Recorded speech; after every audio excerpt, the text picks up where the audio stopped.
창세기 44장 27절에서 34절 말씀 제가 봉독합니다.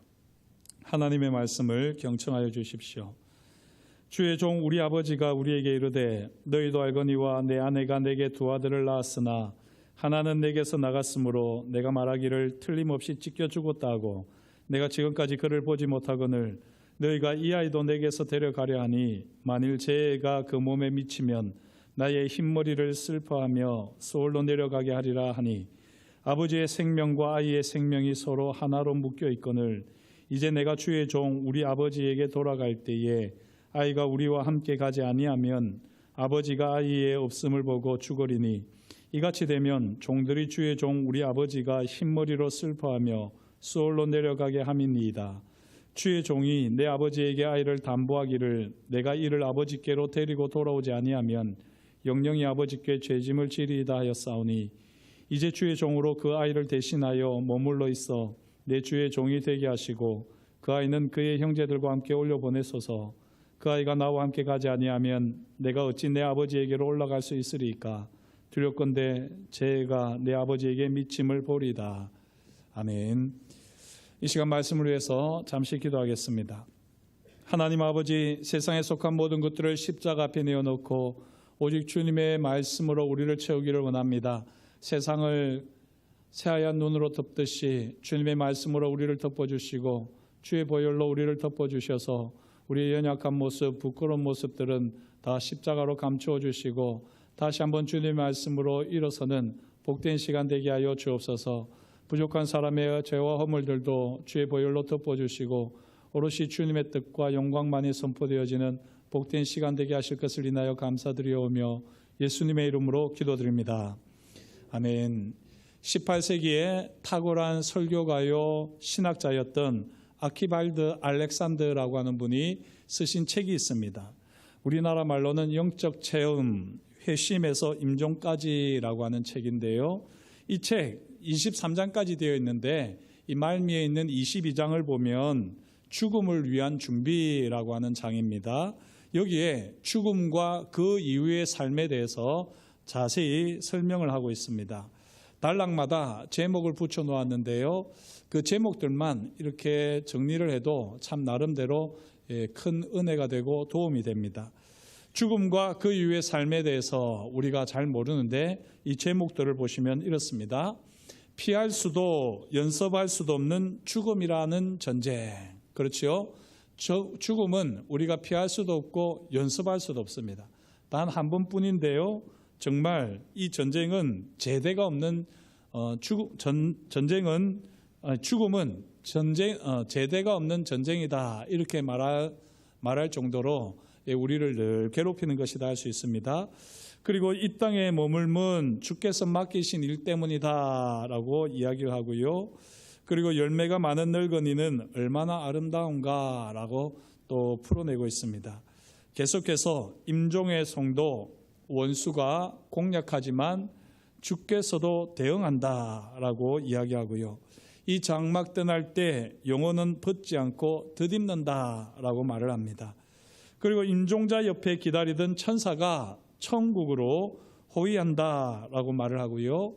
하늘에서의 생활 흥미롭지만 논박할 필요가 없다라고 말을 합니다. 계속해서 육신의 끈 끊어지고 영적 끈으로 주께 연결된다. 관심의 사항에 마음 뺏기지 않은 공주 이야기를 하면서 신령한 몸이 가장 먼저 만날 분은 인자다라고 풀어내고 있습니다. 이렇게 10가지를 가지고 죽음, 그 이후의 삶에 대해서 풀어내고 있는데요. 이 성경의 근거에서 나름대로 잘 말해줍니다. 참 유익하고 또 도움이 되기도 하는데 그렇다면 이 성경에서 죽음 그 이후의 삶에 대해서 구체적으로 말해주는 대목은 없을까요? 이 성경을 보면 누가복음 16장에서 부자와 나사로 이야기를 합니다. 거기 보면 예수님께서 죽음 이후에 무슨 일이 일어나는지 재밌게 이야기를 해주시는데요. 이 교훈을 하시는 목적은 죽음 이후의 삶에 대해서 궁금증을 해소하기 위해서 주님이 하신 말씀이 아니지요. 바로 지금 이 시간, 이 자리에서 율법과 선지자를 통하여 주시는 말씀을 믿고 하늘나라를 바라보며 살라는 권면을 주시기 위해서 부자와 나사로 이야기를 했습니다. 이외에 죽음 그 이후의 삶에 대해서 구체적으로 성경이 말하고 있는 부분은 요한계시록입니다. 이 요한계시록을 제외하고는 구체적으로 죽음 그 이후의 삶에 대해서 사실 성경은 침묵하는 것처럼 보입니다. 하지만 우리가 조금 전에 살핀 대로 아키발드 알렉산더가 이야기한 그 내용들을 조금 미리 알고 있고 그리고 성경을 읽다 보면 이 성경에서 간간히 드문드문 죽음 이후의 삶에 대해서 은연중에 말하고 있는 것을 우리는 경험할 수 있습니다. 성경 전체를 조망해 보게 되면 죽음 그 이후의 삶에 대해서 어렴풋이 우리는 알 수가 있지요. 그 대표적인 부분이 바로 이 요셉 이야기라고 할 수 있습니다. 요셉 이야기는 이 가장 죽음 이후의 삶에 대해서 구체적으로 표현하는 은유라, 메타포라고 이야기해도 틀리지 않을 것입니다. 이 메타포, 은유라는 표현 자체가 조금 어려운 개념이기는 하지만 간단하게 이 요셉 이야기를 통해서 단순히 우리는 역사 이야기로만 끝날 것이 아니라 이 이야기 속에서 하나님의 구원과 함께 죽음 그 이후의 삶을 우리는 어렴풋이 깨달을 수 있습니다. 창세기를 가만히 보면 4명의 인물들 있잖아요. 창세기 12장부터 시작 보면 아브라함, 이삭, 야곱, 요셉의 이야기가 진행됩니다. 이 이야기들 속에서 요셉 이야기가 유독 조금 많은 분량을 차지하지요. 그런데 그 내용은 별로 어려운 것도 아니에요. 그냥 요셉이 꿈대로 국무총리가 되어서 그 형제들을 만나고 형제들을 애굽으로 데리고 왔다. 아주 짧은 이야기입니다. 그것은 길어도 1-2장이면 끝날 이야기거든요. 그런데 다른 데에 비해서 조금 늘어지는 듯한 인상을 줍니다. 창세기 37장부터 50장까지 요셉에 대한 이야기인데 왜 이렇게 조금 질질 끌면서 느려서 이 요셉 이야기를 하고 있을까? 그것은 요셉 이야기가 요셉 이야기로 끝나지 않기 때문입니다. 이 요셉 이야기에는 복음이 녹아 있습니다. 한마디로 하나님의 꿈은 이루어진다는 것이죠. 하나님의 꿈이 구체적으로 무엇입니까? 하나님의 꿈은 복음으로 성취하는 인류 구원입니다. 하나님께서는 인류를 구원하시기 위해서 복음을 계획하셨고요. 그 복음으로 인류를 구원하십니다. 온전케 하십니다. 예수 그리스도의 십자가 은혜를 통하여 하나님의 사랑을 깨닫고 주님의 부활과 함께 하나님의 자녀로 거듭나는 것, 이것이 바로 하나님의 꿈이요 복음이지요. 이것이 복음 아닙니까? 하지만 복음은 여기서 끝나는 것이 아닙니다. 주와 함께 왕노릇하는 삶을 살아가는 것, 이것이 바로 하나님 나라의 복음입니다. 제가 수요 예배 때도 그렇고요, 간간히 말씀을 드리지만 십자가와 부활만이 복음의 전부가 아니거든요. 사도신경에서 우리가 신앙으로 고백하듯이 십자가, 부활, 그리고 승천도 우리는 고백합니다. 그리고 복음이라고 하면, 특별히 하나님 나라의 복음이라고 하면 십자가와 부활, 그리고 승천을 우리는 같이 믿고 고백하면서 삶으로 증명해내야지 되는 것입니다. 그것이 바로 주님의 십자가 은혜를 경험하고 부활의 영광과 능력을 또한 삶으로 나타낼 뿐만 아니라 지금도 하늘 보좌에서 만물을 다스리시는 왕이신 주님과 함께 왕노릇하는 삶을 살아가는 것, 이것이 바로 하나님 나라의 복음을 보지 않습니다. 사탄은 우리에게 온갖 죄를 덮어 씌워서 우리를 죄인으로 몰고 갑니다. 찰스 스펄전은 이런 말을 했습니다. 엄청나고 악랄한 죄를 저질렀으니 하나님의 너그러운 사랑을 받을 자격이 없으며 수없이 주님을 거부해서 성령님을 슬프게 했고 은혜로 부르시는 초대를 짓밟은 게 한두 번이 아니니 구원을 기대할 수 없다. 이렇게 사탄이 주장한다는 것입니다. 그리고 바로 이 사탄의 주장이 불화살이 되어서 우리의 심장을 콱 박아버린다는 거죠. 우리의 생명에 팍 이 사탄의 불화살이 꽂혀버린다는 것입니다.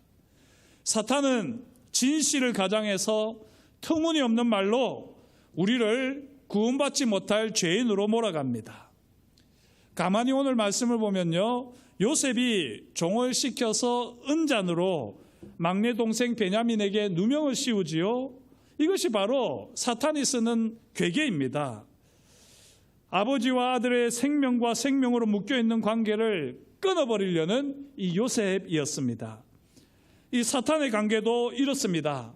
생명과 생명으로 묶여있는 아버지와 우리와의 관계를 끊어버리기 위해서 끊임없이 우리의 죄와 허물을 돌춰내면서 너는 하나님의 자녀가 될 자격이 없다. 너는 하나님을 아버지라 부를 자격이 없다 라고 하면서 끊임없이 하나님과 우리와 생명과 생명으로 묶여있는 이 관계를 끊으려고 하는 것입니다. 왜 하나님께서 이 사탄의 누명, 죄 고발을 허락하실까요? 우리가 죽음의 순간에도 오직 예수님의 십자가만을 붙들고 의지하도록, 그 어느 때보다도 십자가 은혜와 능력을 경험하도록 주님께서는 사탄의 죄 고발을 허락하십니다. 사랑하는 성도 여러분, 하나님과 우리는 생명과 생명으로 묶여있는 관계입니다. 하지만 이 마지막 순간, 죽음의 순간까지 사탄은 끊임없이 이 관계를 끊기 위해서 안달복달합니다. 이 세상에 그 어떤 죄와 허물도 하나님과 우리 사이에 있는 이 생명과 생명으로 묶여있는 관계를 끊지 못한다는 것을 꼭 기억할 수 있기를 축복합니다. 이 믿음을 가지고 저와 여러분들이 사셔야지 됩니다. 매 순간순간 사단은 끊임없이 우리의 믿음을 연약하게 하고 하나님의 사랑을 의심하게 하겠지만 그때마다 십자가 은혜를 붙들고 우리는 우리와 하나님과 생명과 생명으로 묶여있는 이 관계를 확인하면서 살아갈 수 있습니다. 이 십자가 은혜가 우리 삶 속에 가득하기를 다시 한번 축복합니다. 둘째, 생명과 생명으로 묶여있는 관계를 죄가 사탄이 끊으려고 할 때 이를 막아 쓰시는 분이 있습니다. 바로 예수 그리스도시죠. 오늘 본문을 보게 되면 유다가 생명과 생명으로 묶여있는 관계에 호소하지요. 그러면서 자신이 베냐민을 대신하여 종이 되겠다라고 합니다. 자신이 베냐민을 동생 베냐민을 대신하여 종이 되게 해달라고 부탁을 합니다. 베냐민이 가지 않으면 죄로 인해서 아버지가 어려움을 겪게 될 것이고 결국에는 죽고 말 것이다 라고 염려를 하는 것입니다. 차라리 자신이 종이 되고 죽을지언정 베냐민은 아버지에게로 돌아가게 해달라라고 선처를 하지요. 선처를 구하지요. 그러면서 강조하잖아요. 베냐민이 생명과 생명으로 아버지와 묶여있다라고 강조합니다. 이것이 바로 우리와 하나님 사이의 관계입니다. 그리고 이 관계를 예수님께서 우리를 대신해서 대언해 주시고 또 이 관계를 더욱더 단단하게 해주시는 분이십니다. 우리가 하나님 앞에 서게 될 때 또는 우리가 이제 이 땅에서의 모든 생을 마무리하는 그 죽음의 순간에 사단은 우리를 지옥으로 끌고 가려고 우리의 온갖 죄와 허물들 다 우리에게 들춰낼 것입니다. 고발할 것입니다. 바로 그때 우리는 아무 말도 하지 못합니다. 믿음을 일으켜서 사단아 물러가라 라고 말을 하면 참 좋겠지만 훈련이 되어 있지 않으면 그렇게 하기가 어렵거든요. 우리는 맥없이 그냥 사단이 우리를 고발하는 대로, 사단이 우리를 끌고 가는 대로 그렇게 어쩌면 질질 끌려갈지도 모릅니다. 바로 그 순간에 하나님과 우리 사이에 있는 생명과 생명으로 묶여있는 이 관계를 보호하시는 분이 예수 그리스도십니다. 예수님께서 친히 오늘 말씀 유다처럼 직접 대변해 주시는 것이죠. 내가 이를 위해서 내 사랑하는 아들을 위해서 십자가에 죽었다. 내가 십자가에서 죽고 부활함으로 하나님 아버지와 내 사랑하는 이 사람과 생명과 생명으로 묶여있는 관계로 만들었다 라고 선언을 해주시는 것입니다. 사랑하는 성도 여러분, 우리 주 예수님께서 우리 죄를 위해서 십자가에서 죽으시고 다시 살아나셔서 우리와 하나님을 생명과 생명으로 묶인 관계, 이 영원한 생명의 끈으로 묶어주셨습니다. 이것을 저와 여러분들이 꼭 기억하시면서 살아갈 수 있기를 축복합니다.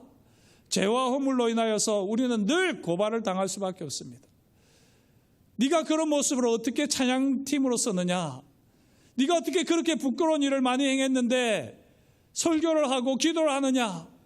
그렇게 사단은 끊임없이 우리의 연약함을 들춰내고 우리를 공격합니다. 그럴 때마다 우리 주님께서 십자가 보혈로 우리를 덮어주시고 부활의 영광과 능력으로 우리를 감싸주시는 줄 믿습니다. 그렇게 우리는 때로는 뻔뻔스러울 정도로 두꺼운 낯으로 이곳에 와서 하나님의 은혜를 찬양하고 다시 한번 하나님의 그 십자가 은혜만을 붙들고 부활의 영광과 능력으로 다시 한번 서게 되는 것입니다.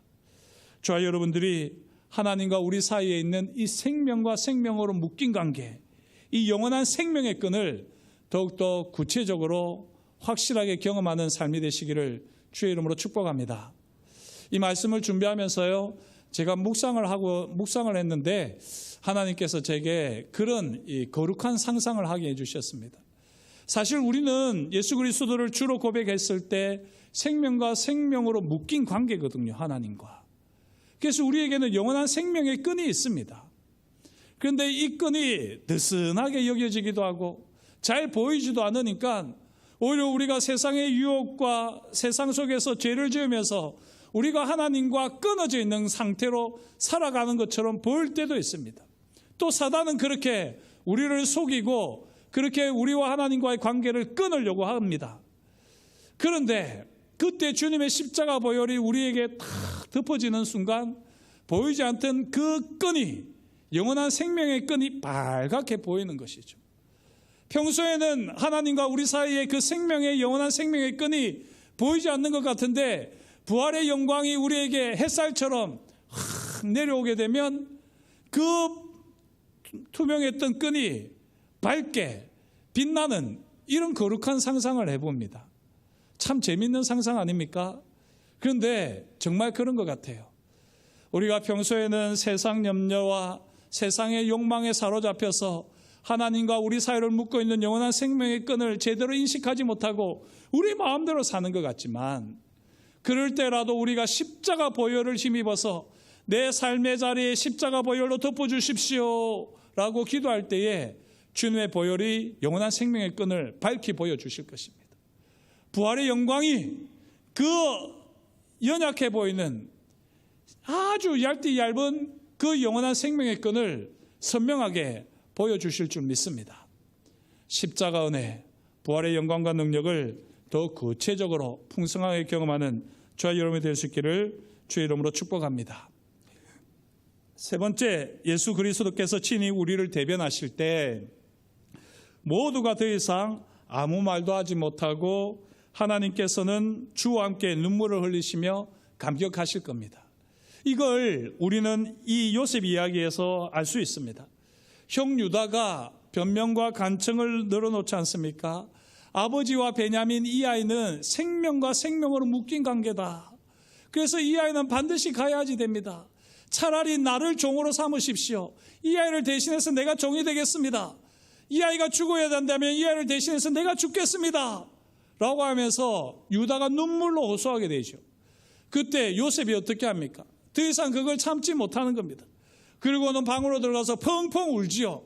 그리고 눈물을 닦고는 와서 더 이상 그 정을 억제하지 못하여 소리질러 모든 사람을 물러가게 하는 것 아닙니까? 물러가게 하고 나서는 그 형제들 앞에서 자신의 정체를 드러냅니다.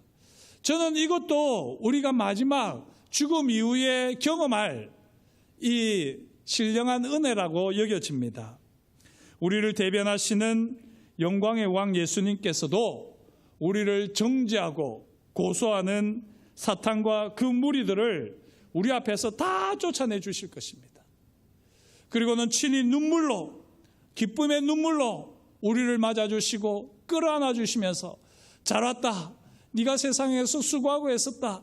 힘들고 어려울 때 마귀가 너를 흔들어 놓을 때라도 십자가 붙들고 부활의 영광과 능력으로 잘 살아줘서 고맙다 라고 하면서 주님이 우리를 품어주실 줄 믿습니다. 이것이 죽을 때 곧바로 일어날 일인지 그렇지 않으면 요한계시록에서처럼 백보자 심판이 있은 다음에 일어날 일인지 사실 우리는 잘 모릅니다. 성경에는 그것을 구체적으로 말을 하지 않기 때문에 잘 모르고, 이것도 신학적으로는 아주 논란이 되기도 하고 이 부분이 신학적으로 또 아주 복잡하고 깊은 이야기이기도 합니다. 그래서 이 주일날 설교에서 이걸 다 이야기하기는 힘들지만요, 분명한 것은 우리가 죽을 때에 치열한 영적 전쟁이 있을 것이라는 겁니다. 그리고 바로 그때 십자가 은혜, 부활의 영광의 복음을 붙드는 사람은 사탄의 어떤 그 관계도 넉넉히 승리할 줄 믿습니다. 저와 여러분들에게 이 은혜가 있음을 확신할 수 있기를 축복합니다. 저와 여러분들은 이미 하나님과 생명으로 묶여있는 관계입니다.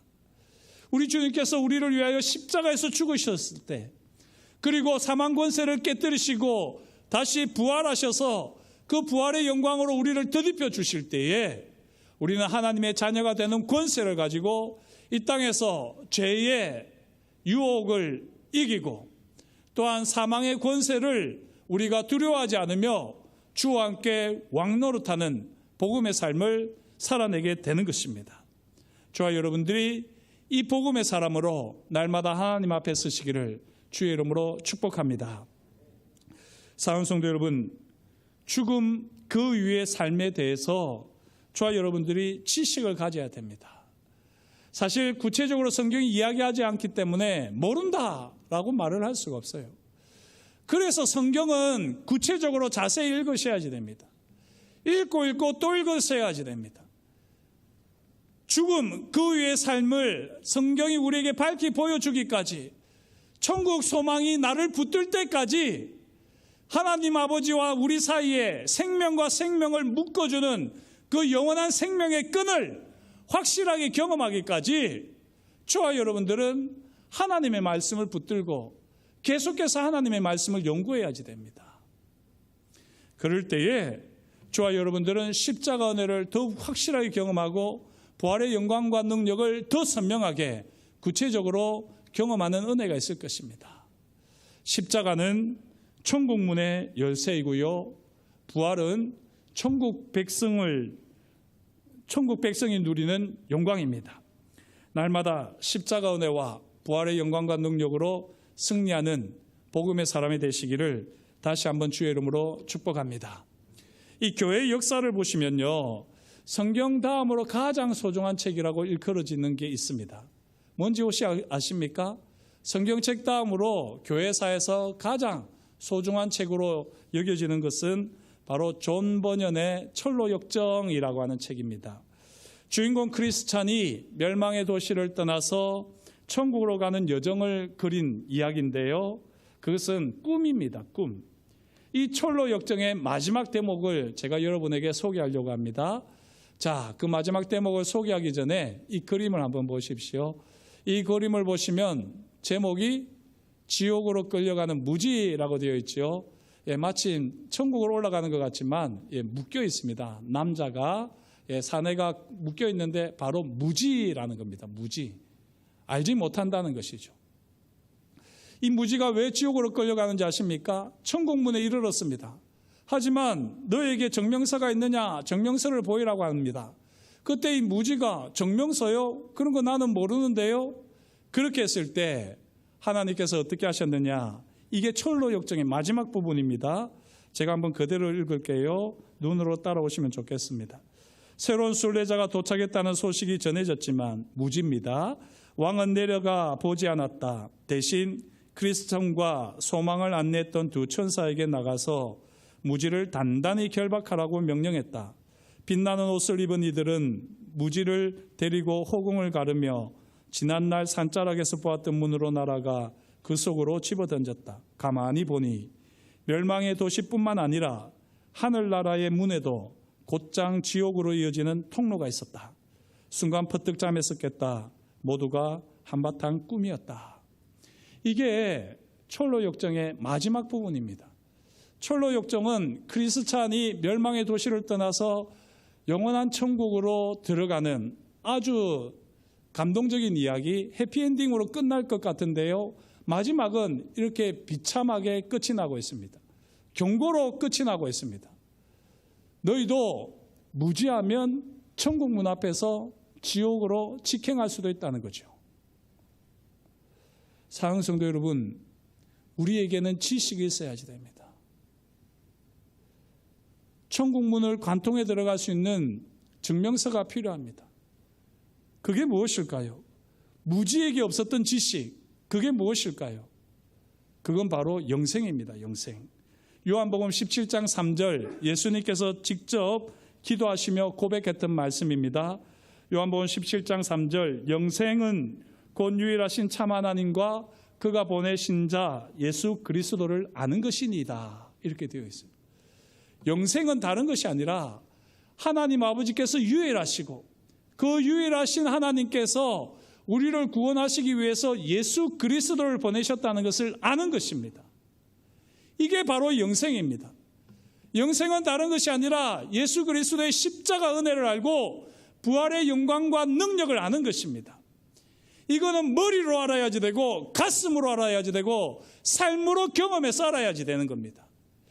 이 영생의 경험이 없으면 천국 문 앞에서도 지옥으로 직행할 수 있다는 것이 성경 다음으로 소중하게 여겨지는 철로 역정이 이야기하고 있는 것입니다. 사랑하는 성도 여러분, 우리는 하나님과 생명으로 묶인 관계입니다. 저와 여러분들이 십자가 은혜, 부활의 영광과 능력을 더 깊이 경험하면 경험할수록 이 생명과 생명으로 묶인 관계는 더욱더 선명하게 오롯이 우리에게 보여질 것입니다.